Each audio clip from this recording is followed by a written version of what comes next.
Welcome back into Nebraska Shootaround. Mike and Anna alongside with you after the holiday break. Wasn't so holly for the women's basketball team playing two of the top 5 teams in the nation, UCLA and USC, both on the road. But takeaways maybe from the positive end of things of seeing the toughest competition they'll see all year. Yeah, I mean, so they had 3 straight road games that we talked about. Georgia Tech was 15th, then UCLA and USC on the road. It doesn't get harder than UCLA and USC in back-to-back road games. They obviously lost those games by a wide margin, and Georgia Tech, they only lost, by, I guess, 10, 11, and we're a little bit closer or in that game. But, I mean, UCLA is way good. Mm-hmm. The biggest takeaway, I guess, Coach Williams said was just what's our response? Like, how do you respond to adversity and tough situations? So they get a win against Penn State on Sunday. I guess a win is a win. Yeah. Especially when they hadn't won in 20 days, like 20 calendar days. They hadn't won. It takes a toll. So it's in the traveling and all that. So it, and they responded to some adversity against Penn State too. Yeah. Which nobody could shoot that day. Yeah, no, it was not. I was there. It wasn't very pretty. But they won. Yeah, that's all that matters. That's all that matters. Well, looking forward, we'll talk about facing number 20 Michigan State. I think tough game. Yeah, an incredibly tough game, but also a huge opportunity for this Nebraska women's basketball team to have a really good stamp on their resume. Yeah, 100%. And just to back up, the Penn State game gives them probably some momentum. Yes. I mean, they did blow a 17-point lead with under 2 minutes in the third quarter. But then they found a way to finish the game on a 13-2 run. That was because Allison Widener stepped up big time with her only 4 points in a 2-minute span. And Kendall Coley made her a 3 that was big. It was her only shot of the game, or first make of the game, and then she finished the game with 2 free throws and her first attempts of the entire season, and she made them. So little bit of momentum now. You can kind of get the win. You feel like you're getting a little bit healthier too. So they're pretty banged up, I think, just off that road trip and those tough games. Michigan State's a very formidable opponent. It's another top 20 team. But at the beginning, before that 3-game losing streak, Nebraska was rated in the top 25, and it is a home game, and it's a huge opportunity for them to kind of even more so right the ship and play a little bit better. They're not the team that lost to USC. No, and UCLA. Yeah. They're not. They're not that team. They're not going to show like that throughout They're a year. little better than that. Yeah. And it's just getting that win, I think, under their belt kind of gives them some strong momentum into going against a good Michigan State team. And it's a great opportunity. But then you kind of go on the road at Rutgers. So not too exciting. And then you got to go to Iowa City, which will be tough. Lots more travel. I think that's the biggest theme of the year for every Big Ten team. Right. It's been tough. I mean, you saw on the men's side, we'll talk about it here soon, but UCLA come in and I mean, they've been world travelers this year too. So it does take a toll. But in your eyes, the biggest bright spots from this women's team and who you've seen step up throughout the year, who would you point to in that huddle if you're looking for those leaders besides Alexis Markowski? Yeah, I mean, Alexis is the go-to there, but Callan Haig really stepped up the other day and had a great game against Penn State. She led them in scoring, hit some big shots, was good defensively. They're going to need that from her.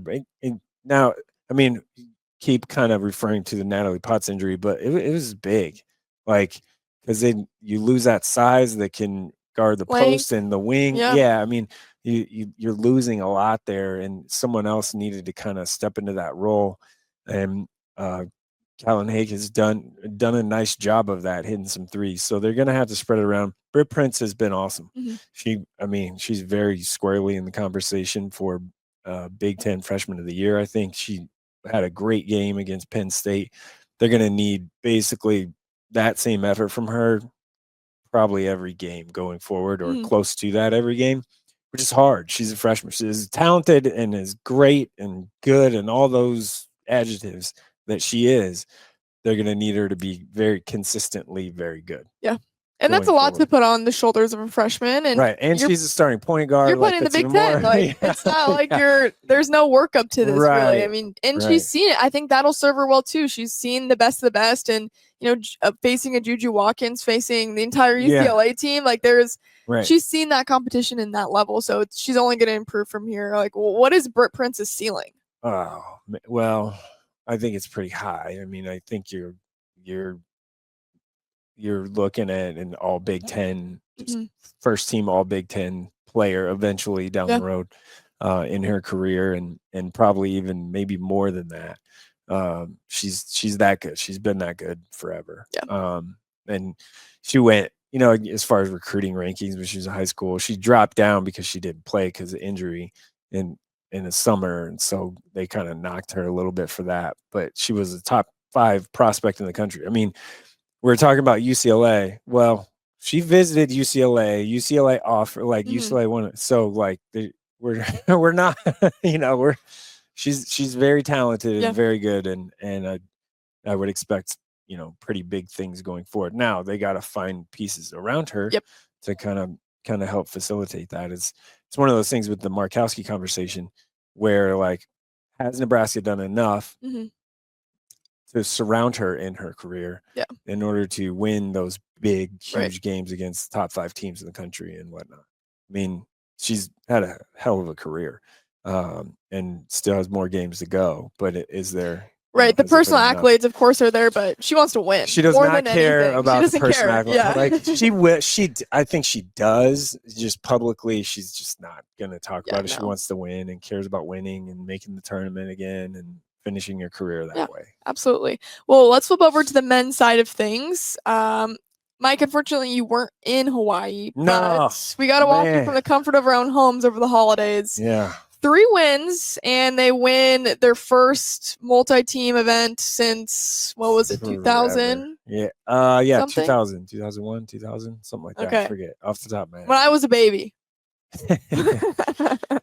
But a great showing from the Huskers. What did you like out of those 3 games? Yeah, obviously Bryce Williams was the MVP of the tournament and was fantastic, right? So he's been a stud. He really has for Nebraska, and I like the fact that, like, there was some worry about Murray State there, and they just smacked them. I mean, they handled 66-49. Yeah, they handled their business really, really well against them, and then you had Hawaii in a true road game. It counted as a true road game, even though it was an MTE, so that helps, and they kind of handled them a little bit, especially in the second half. And then Oregon State's was a much better. I think we all thought Oregon State is the same Oregon State team that Nebraska just hammered in Sioux Falls last season. They're not. They're better. They were 10-2 coming into the game, and Nebraska really kind of just took it to that them. whole tournament. They took it to them. Now, then Southern, not great.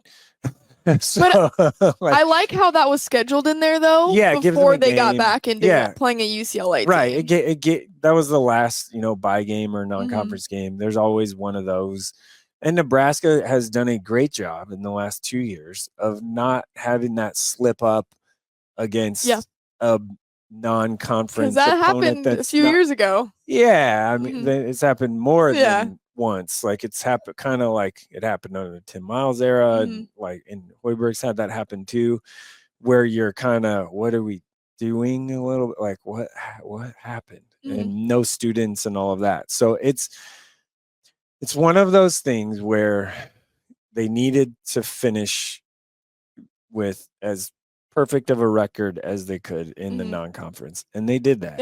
I mean, it was one loss against St. Mary's. I really think they wish they had that one back. One, if they would have won that game, they'd definitely be in the top 25 right now. After you think they should be right now? I think they're probably I thought after beating UCLA that they'd be 24, 5, 23, maybe something like that at the bottom end. Now they're the tied for second receiving votes team, so that's 27th. Sure. So they got a big week. Like, it's 2 road games, and it's tough. Their defense, Nebraska's defense, has been phenomenal. They've held their last 6 opponents to 20 or roughly 20 points without, I haven't done the specific math, but under their season 20 points below their season average. Wow. Roughly give or take below their season average. So, and Southern season average was 75.6 and Nebraska held them to 43. Yeah. So you're at, it was 10 against Oregon State. It was 16 against Hawaii. It was 30 almost against Murray State. It was 10 against Indiana. It was 20. It was 18 against UCLA.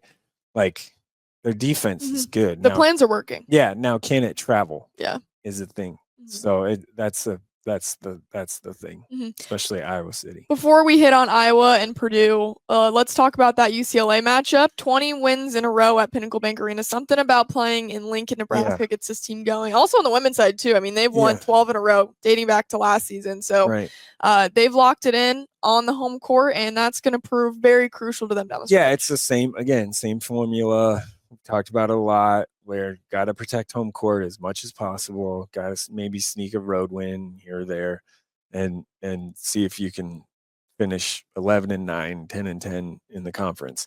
The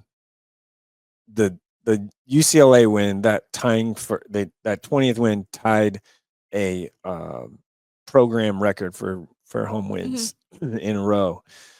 So pretty cool, right? And then now their next home game is Rutgers, which is very winnable. Yep. Some good freshmen on that team, though. It depends on if those guys are playing or not and how they're playing. And it's very odd to watch Rutgers play because they have these 2 guys that are super talented, and then they just don't play well outside of those 2 together. And coaching's philosophy is way different than the way those 2 want to play, I think. So anyway, it's the protecting home court's huge. Pinnacle Bank Arena has been a killer for teams, and I to be honest, I'm not really sure why. It's a great place, but it's not Allen Fieldhouse. No, it's not Allen Fieldhouse. It's not Mackey. No, it's not Cameron. It's a pretty standard size arena that hosts Disney on Ice too. Yeah, right. It's not. You're not on top of. There's nothing unique about the way it's not a wall of sound or whatever, and it's just really hard for people to play there. I don't know. Yeah. So I don't know. I really don't know. Yeah. I don't have the answer for it. Don't ask questions. Just maybe it's just this core group of players is just really has that mentality. More comfortable playing at home. Maybe that's it. Maybe they like sleeping in their own bed more. Yeah. I don't know. But it's now, hey, the crowd has been phenomenal in big games. It really has. And one thing I want to say on the crowd thing. So there's way too much talk about Mick Cronin's comments after the game. Of him saying it doesn't matter about the crowd. It's been blown way out of proportion. Agree. In my opinion. Yeah. He was just stating his philosophy on the players. He wasn't knocking PBA. Correct. And people are taking it the other way. No. I was sitting in the room watching him say it. Yeah. And I'm like, this is just his philosophy. Right. And you shouldn't use that as an excuse. Your player's not gonna be like, "Oh, PBA can't play here." No, it wasn't that. And he complimented Bryce Williams. Clearly, if you watch the entire clip or entire press conference or entire couple minutes, he said, "Hey, I think it has more to do with Bryce Williams and Juwan Gary than an environment." Basically, I'm paraphrasing that, but it wasn't a knock on PBA. It just wasn't. I feel very much so. Firmly believe that. I again was sitting 8 feet or less from him when he said it, so I feel pretty good. Yeah, when you see it on the internet, it's a lot different. People can put whatever caption they want, but I don't think it was. I think it was totally taken out of context. Agree. So. All right. Well, 2 big road tests for this Nebraska team at Iowa, at Purdue. Starting with that Iowa game because you'll be there in Iowa City. Yeah. This one's difficult. So Nebraska's last road win in conference was March 5th, 2023. The last game of the season at Iowa. At Iowa. Last game of the regular season at Iowa. Wow. So it was they didn't win a road game last year in conference, so it was the last one. So it's not that long ago. You know, I thought it would be like the middle of the next year, but it's not. So keys here, it's strength versus strength. It is Nebraska ranks 10th in the country in Ken Pom of defensive efficiency. That's pretty dang good. Yeah. They're locking it in. Yeah, but Iowa is averaging a Big Ten best 89.4 points per game and is number 22 in offensive efficiency. Okay. So, and the 89.4 points per game is third nationally. So which one of those two is going to win, right? Like it's defense versus offense. Yeah. One of also the problems is Nebraska is doing it by packing the paint and giving people 3-point shots and getting the foul line and getting but I'm talking defensively. Yeah, defensively, yeah. So, for 49.7% of Nebraska's opponents' shots have come from behind the 3-point line. Wow, that's 335th nationally, which is not great. One of those things is going to give tonight. Like one of those things is gotta give. It has to.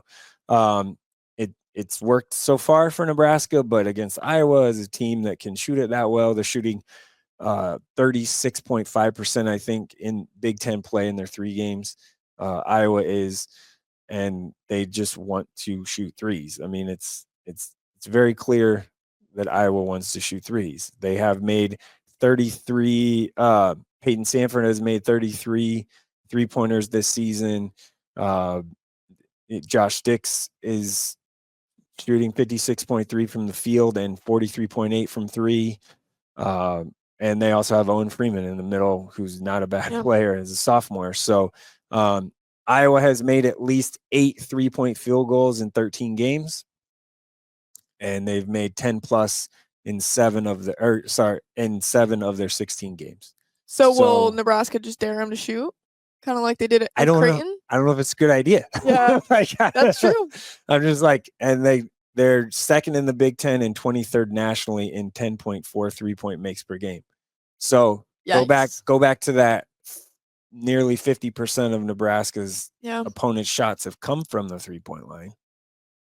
Is this good? It's a risk. Yeah. Yeah. Like which one of these are you giving? Do you just stick to what's gotten you, so far this year for Nebraska defensively and the 10th best defense in the country? You just stick to that philosophy? You probably do. Yeah. But it's it's a little risky. Because they could just light you up. Yes. And back to free throw shooting is another key here. So for this game, getting to the free throw line is important. Nebraska has won the game against UCLA doing that. They made 23 of 25 or 22 of 25 free throws and 21 of them in the second half. Nebraska ranks 38th nationally at 77.3 and 34th with 23.1% of their points coming from the free throw line. Wow. So getting to the line is going to be critical against Iowa. Iowa gets to the line just 13.3%, or they get 13.3% of their points from the free throw line, and they only shoot 67.2%, which is 295th nationally. Yeah. Very different. Yeah. So getting to the free throw line for Nebraska on the offensive end is going to be important, and it doesn't really matter if Iowa gets the free throw line or not because they don't shoot them that well. Sure. So those are kind of the key factors, I guess, in the game. All right, before we wrap up, at Purdue, not the Purdue team we saw from last year, quite different. Definitely not. Yeah. Keys for that matchup. Yeah. Purdue's still big. They're 18th in Ken Pom. They're top 25 team. A top 25 road win would go a very long way. Sure would. Another quad win for them. I still think it's hard because I think Mackey's just super difficult to play in, but it's going to be Sunday morning at 11. That's true. So maybe that helps. Basketball mimosas. Yeah, maybe it's going to be one of those days for that. Maybe that helps you. I mean, Purdue's Braden Smith is a great player. Yeah. Their guards are really good. Their posts aren't so good. Not as obviously they don't have Zach Edey. Yeah, their centers aren't that good. I should say that. But Trey Kaufman-Renn is really good. So how do you handle him? That'll probably be a Juwan Gary. Needs to guard him a lot, or Burke, maybe just get some size on him a little bit. But Braden Smith has been pretty good. I mean, he's number 1 in the country in assist rate at 46.4%. Okay. That'll work. Yeah, that'll do. So, it's going to be one of those things where how do you rebound? If you can win at Iowa, it would be pretty big. Yeah. But at Purdue might be a little tougher. Yeah. Well, guys, we will talk to you next time after we know the results of this Iowa Purdue game. Safe travels down to Iowa City. It's not that far. Not too far. You're driving back tonight too? Quick load. Nah. Oh, you're staying the night? Yeah. Okay, so you'll have a little vacation in Iowa City. Get home at 3 a.m. or sleep and wake up. Fair. Probably. That's the move. All right. Well, thank you so much for watching, and we'll talk to you next time on Nebraska Shootaround.